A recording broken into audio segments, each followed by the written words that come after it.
Živjo in dobrodošli spet v podcastu Po desnem pasu, kjer se mladi z vami pogovarjamo o aktualnih družbenih temah, političnih temah in pa tako naprej, vse, kar nas pač zanima. Zdaj smo imeli eno krajšo poletno pavzo, vračamo pa se v bistvu z eno zelo aktualno tematiko v naši državi in to je kmetijstvo.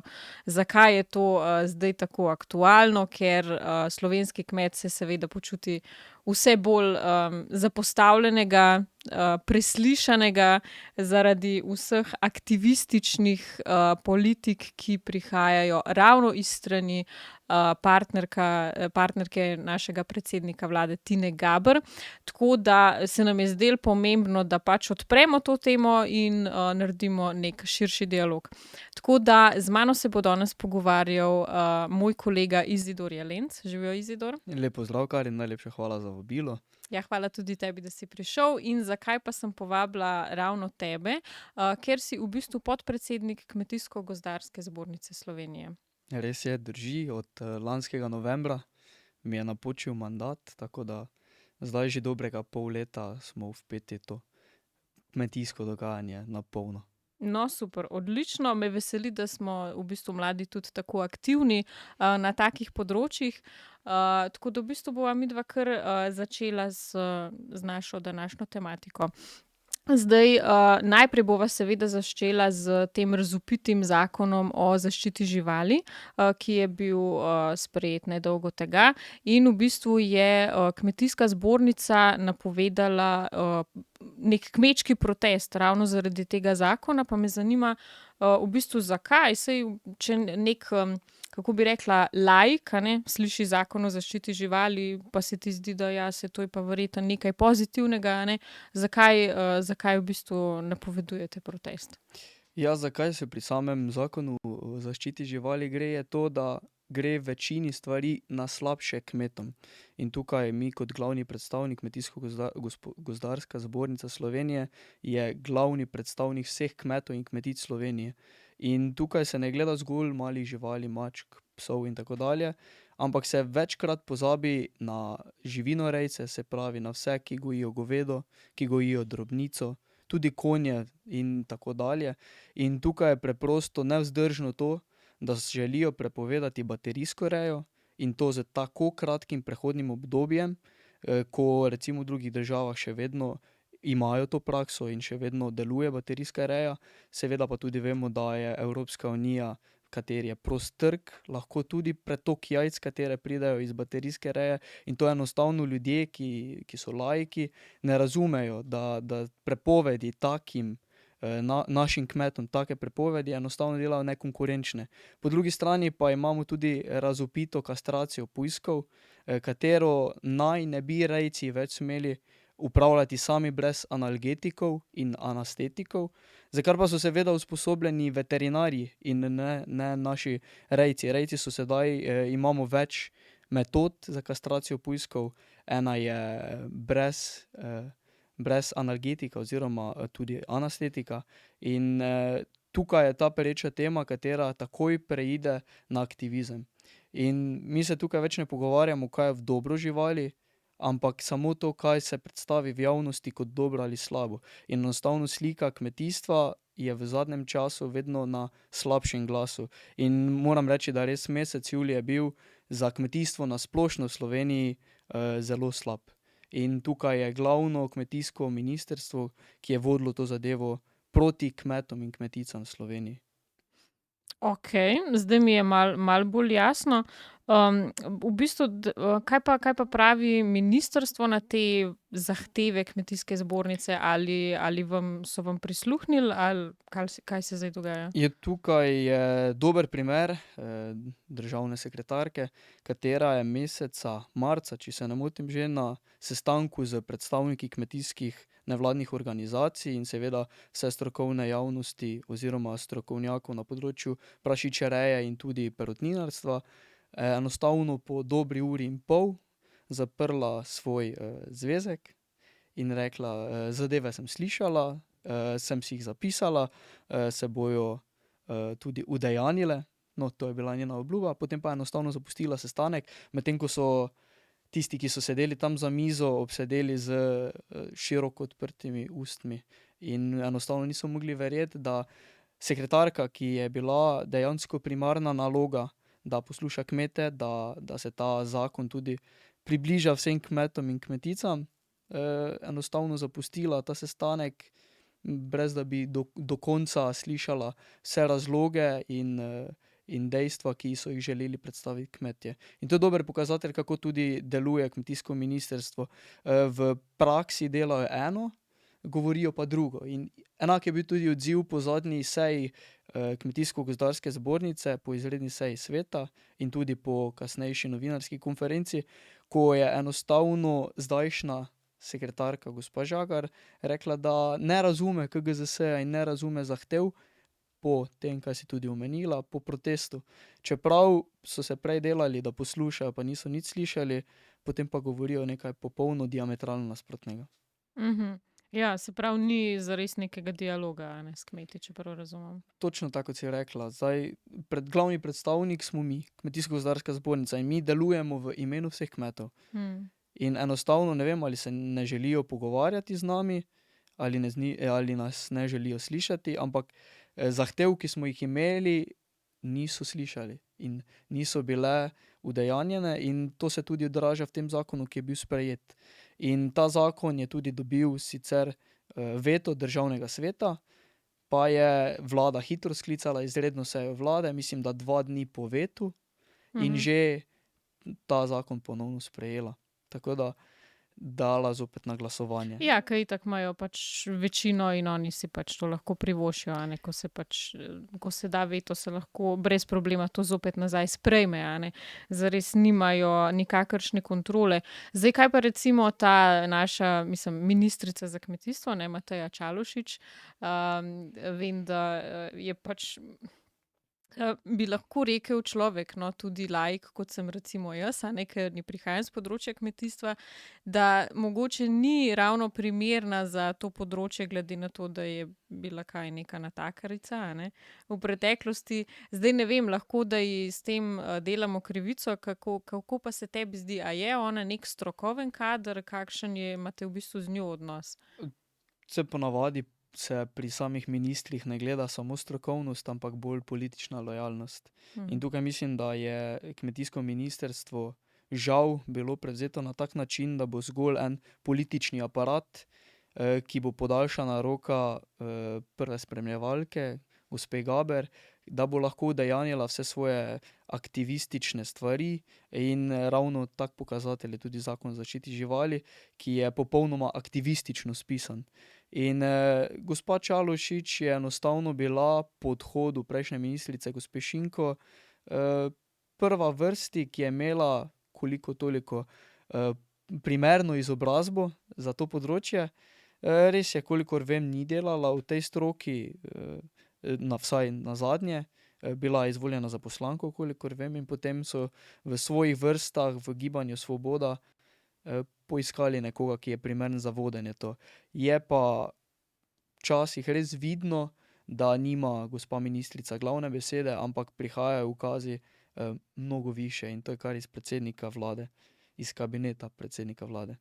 Ampak tudi tam pa vemo, da verjetno gospod Golob se najbolj ne ukvarja s to tematiko, da ga po moje kmetijstvo ne zanima tako, ampak to bolj zanima njegovo partnerko, ki lahko preko svojega dragega to tudi udejanja.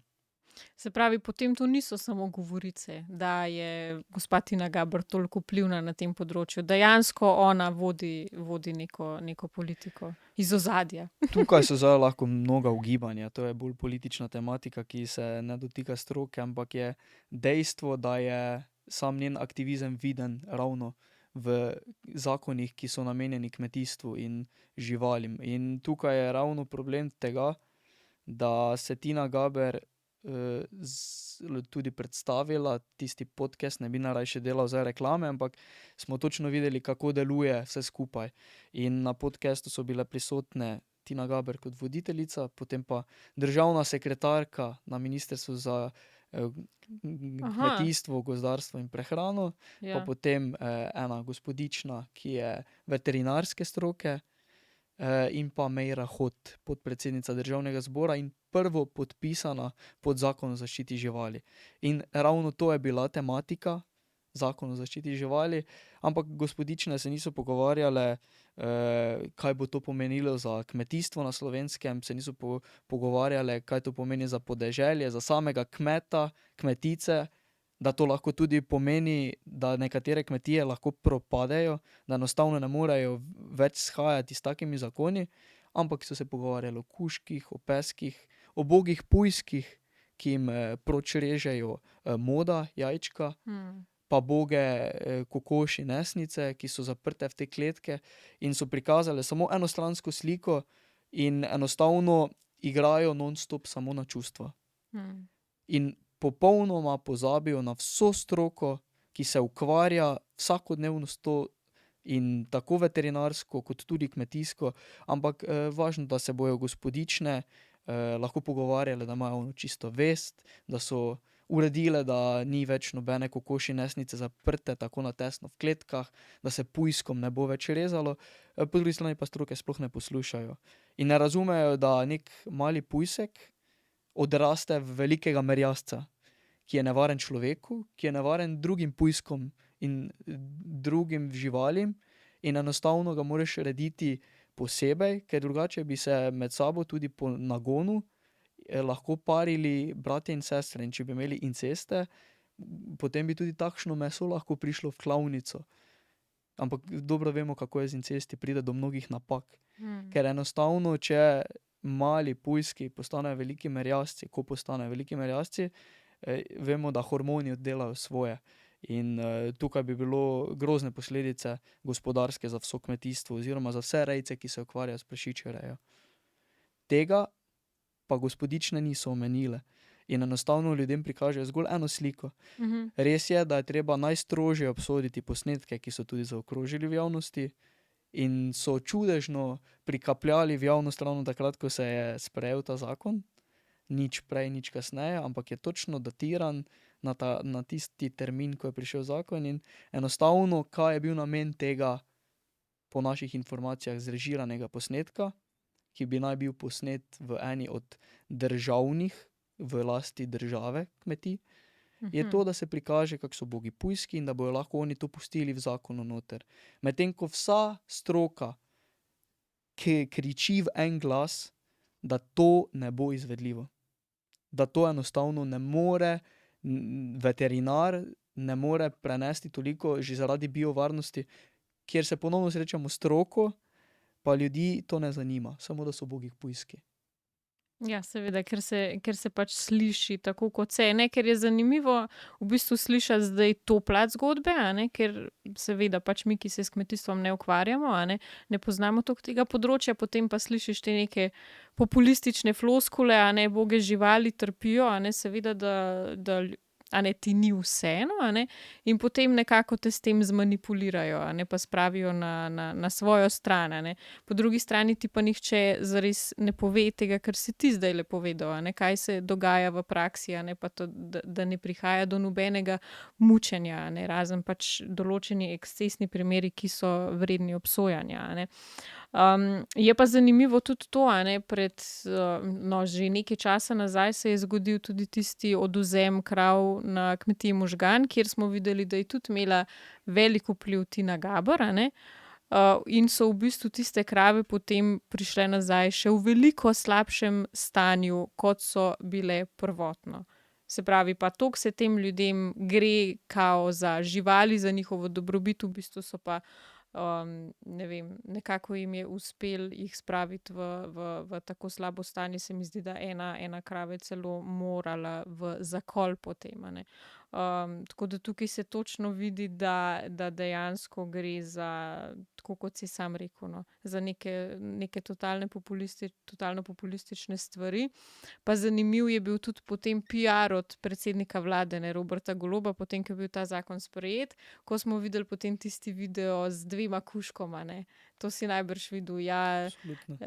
Zdaj smo pa sprejeli, zdaj bosta pa vidva varna in tako naprej, a ne. V bistvu pa v praksi je to potem čisto nekaj drugega, ne pa tam 2 kužka, ki jih je pač Robert Golob prikazal v videu, a ne. Ja, točno tako.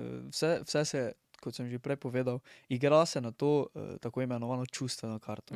Dajmo ljudem prikazati, kako so uboge živali, po drugi strani se pa popolnoma pozabi na vse ljudi, ki delajo v kmetijstvu, ki se ne ukvarjajo samo ki živijo od tega. In enostavno tukaj se že, ne vem, ali je frontalni napad bil potreben, da se prikazuje kmete kot največje onesnaževalce, kot tiste najslabše, kot tiste največje mučitelje živali, ko lahko iz prve roke povem, da so kmetje v prvi vrsti tisti, ki si najbolj prizadevajo za dobrobit živali. In tisti, ki vsakodnevno skrbijo za to, da se živali dobro počutijo, ker če se žival dobro počuti, je to tudi v dobro samega rejca. Krava bo dala recimo več mleka, kokoš bo vedno znesla jajce, ampak enostavno s tem se ne ukvarjajo. Ukvarjajo se pa s tem, da bojo oni lahko preko te populistične teme dobivali glasove. In ker so videli, da ta tematika, kmetijstvo in dobrobit živali, je tudi pridobila Gibanje Svobode na samem rejtingu, bo to očitno tudi ena velika predvolilna tematika. In tukaj je žal na udaru celotno kmetijstvo. In dokler bo stanje tako, dokler bo vlada taka, kot je, in imela tak odnos do kmetijstva v Sloveniji, se zelo, zelo slabo piše kmetijstvo. Ja, seveda, ker v bistvu drugega nimajo, a ne, kot pa je pač pritiskanje na čustva. Pač druge vsebine dejansko nimajo in zato se zdaj pač sprejemajo taki populistični zakoni. Čeprav ravno oni, a ne, vedno očitajo populizem drugi politični opciji, a ne, a ni to zanimivo. Ja, jaz bi pa tukaj še nekaj vprašala. Pred nedolgo tega sva imela s kolegom Lukom kot gosta na najini oddaji, na sicer drugi televiziji, no, enega mladega kmeta, ki je pa v bistvu tudi, kako bi rekla, obelodanil, no, vse stiske, vse tegobe slovenskega kmeta v današnjem času, v bistvu veliko ene birokracije nepotrebne. V bistvu se mi zdi, da kmetijska zakonodaja nekako sili kmete, da, kako bi rekla, počnejo svoja opravila v letnih časih, ki sploh niso primerna za to, in tako naprej. No, v bistvu se sploh jaz nisem zavedala, da je stanje tako alarmantno, kot je, a ne, in dejansko se s tem odganja ljudi stran od kmetijstva, a ne. Zdaj, kako pa tukaj lahko še Kmetijska zbornica pomaga, no? Sicer vem, da najbrž imate tudi vi sami zelo zvezane roke glede na odnos, a ne, ministrstva do vas, ampak še vseeno, ne, me zanima. Ja, tukaj si res izpostavila ključen problem, kje so mladi prevzemniki kmetij. In žal se bojim, da ravno s takšnimi kampanjami, kot jih ima ta vlada, še bolj odganjajo vse mlade, ki imajo vsaj koliko toliko zanimanja za kmetijstvo, da bi se s tem ukvarjali. Ker vidijo, da se s tem ne splača ukvarjati. Kot si v prvi vrsti izpostavila, to birokracija. Se pravi, glavna subvencijska kampanja, ko se izpolnjuje vse te vloge, je v času, ko bi kmet moral biti na njivi in drugod najbolj aktiven. Takrat bi on moral skrbeti za vse te papirje, ko ima on največ dela zunaj. Ko se pomlad prebuja, ko bi bilo treba saditi, takrat je treba vlagati vse te vloge. To je že ena izmed prvih stvari. Kar se tiče mladih kmetov. Mi imamo povprečno starost kmeta skoraj 60 let v Sloveniji. Prvi problem.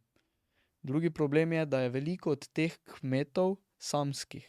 To je problem, ki si ga enostavno ljudje ne predstavljajo. Tisti tudi, predvsem večji kmetje, so tako vpeti vsakodnevno v delo, ja, kje bojo oni imeli čas iskati življenjskega partnerja, ki bi jim lahko tudi pomagal pri kmetijstvu. Drugo pa seveda tudi gospodične, mestne, ljubljanske, bi jih lahko malo vprašal kdaj, če si želijo kdaj iti na kmetijo, pa malo stopijo, pa vidijo, tam se malo krava pokaka, pa tam ne bi nič naredila, ne.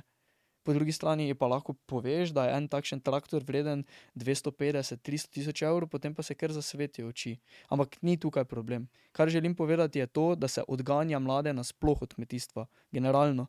In enostavno je tudi tukaj problem v nekem ekonomskem smislu, ker se tudi od kmetijstva bi moralo dati preživeti, ne pa da kmetje životarijo. in to mladi opazijo, kakšne so razmere v kmetijstvu, in če ima lahko za nek prihodek, kot je recimo povprečna plača ali pa malo več kot povprečna plača, delajo enostavno nekje v mestu, se zjutraj ob 7 zbudijo, grejo na službo, 8 ur delajo in to. In jim je zaslužek vsakomesečno dan. Tukaj pa si ga kmetje vsakodnevno priboriti morajo. Vsak dan se kmetje stanejo, že tisti, recimo sploh živinorejci, preden že posije sonce, pa grejo spat po zahodu.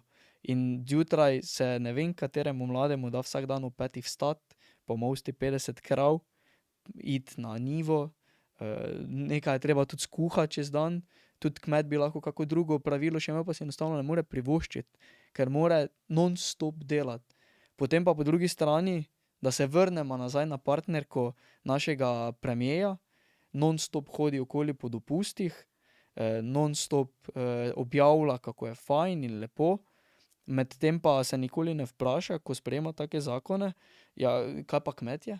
A oni pa tudi ne bi smeli imeti nič dopusta, pa se nekaj normalnega privoščiti, oni bi pa mogli non-stop delati, pa še jih bomo mi potolkli dol, ker so oni glavni onesnaževalci, ker so oni glavni za to, da živalim gre slabo in tako dalje.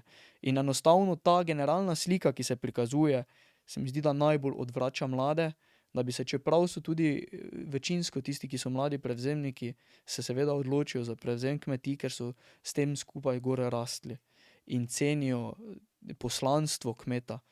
In enostavno nikoli ne povejo, kdo pa da na mizo hrano, kmet da na mizo hrano. Tudi veganom, vegetarijancem da kmet na mizo hrano, poljedelske kmetije.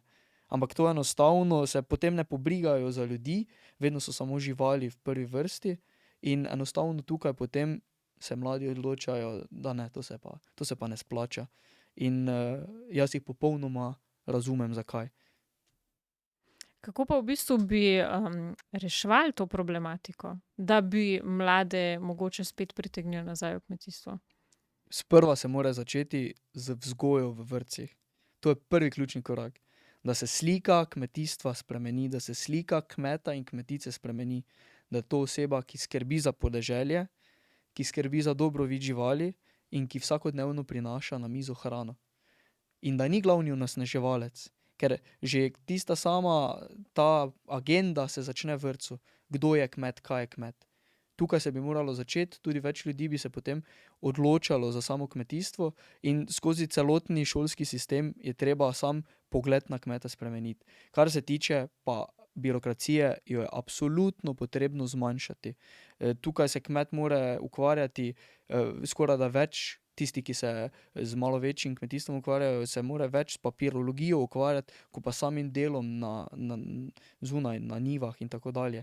Zaradi tega najboljše, da bi zaposlili kako računovodjo že.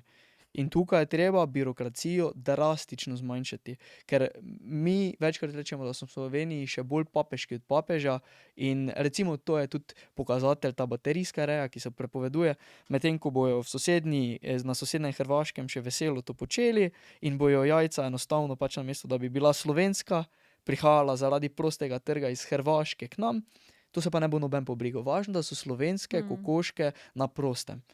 Ne bi pa ljudje nikoli plačali malo več za neke kmetijske izdelke, domače, ampak kaj gleda potrošnik?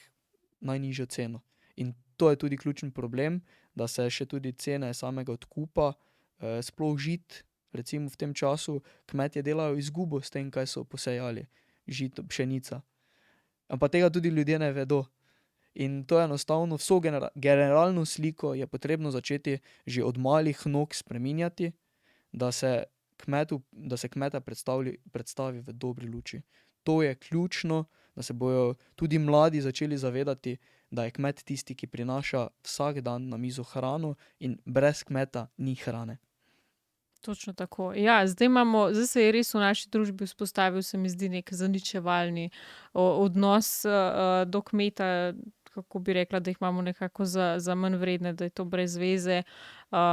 In treba je začeti dejansko v izobraževalnem sistemu, a ne spreminjati ta odnos do tega, do nekaj najbolj elementarnega, kot je kmetijstvo, a ne, ker tako kot si rekel, pač brez kmeta ni hrane, a ne, potem, ker vsi, a ne, zanimivo je to, da ljudje, kot so Tina Gaber, so ponavadi taki, da imajo zelo radi bio, pa ekološko, pa tako naprej, a ne, v bistvu pa najbolj napadajo točno tistega, ki jim lahko proizvede neko domačo zdravo hrano, a ne. Zelo zanimiv je ta paradoks, no.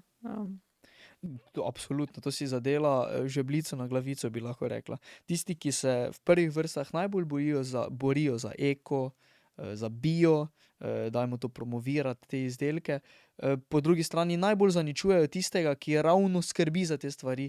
In to kmet. Kmet pridela bio, eko stvari. Pa ne vem, zakaj imajo toliko proti kmetom, zdaj seveda se gre tukaj bolj, kar se tiče tega zakona in teh stvari, za živinorejske kmetije, ker se gre frontalno proti njim zaradi veganske ideologije in propagande, ampak enostavno tukaj je problem v tem, da se tiste ljudi najbolj zaničuje, ki pa priskrbijo to stvar, kar se mi zdi zelo smešno praktično, no. Ja, kaj pa mogoče za konec še vprašanje, kaj pa ti misliš, boste dejansko v zbornici uslišani s strani ministrstva ali bo prišlo do kmečkega protesta? Ja, tukaj bo zdaj čas pokazal svoje. Zakon je sicer že sprejet oziroma novela zakona, ampak bomo videli, na potezi je sedaj Ministrstvo za kmetijstvo, in enostavno žalostno je, da si uslišan v javnosti komaj, ko nekomu zagroziš s protestom.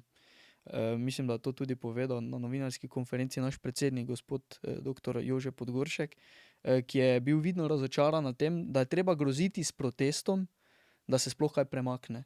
Da je potrebno groziti s protestom, da se kmetijsko ministrstvo kaj zgane, ker drugače se enostavno zdi, da so nedotakljivi.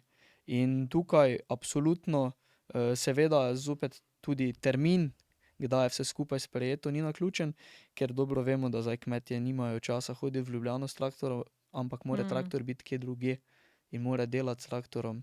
In tukaj je veliko več načrtovanega, kot se zdi, da je bilo naključje. Hvala ti za ta pogovor, Izidor. Jaz ti želim vso srečo in pa seveda tudi zbornici, no, da bi dejansko lahko kaj premaknili na področju kmetijstva, čeprav jaz mislim, da se bo morala prej zamenjati vlada, preden bomo lahko kaj dosegli, ker pač so na vseh področjih se obnašajo enako, a ne, se pravi, brez nekega posluha za vsakdanje težave, ampak samo, se pravi, furajo neko svojo špuro, ne pogledajo ne levo ne desno, a ne, in se oklepajo svojih stolčkov, kakor se le da. Tako da hvala ti še enkrat, ker si prišel. Najlepša hvala za vabilo in za to, da se tudi vi trudite prikazati kmetijstvo v boljši luči. Ja, In to je pa to je z ključno. veseljem. Tako, jaz mislim, da je to naloga nas vseh v teh časih. In pa seveda hvala tudi vam, ki ste nas spet gledali po krajšem premoru. Če vam je bila ta epizoda všeč, dajte lajkat, dajte se naročiti na naš kanal in pa seveda se vidimo naslednjič.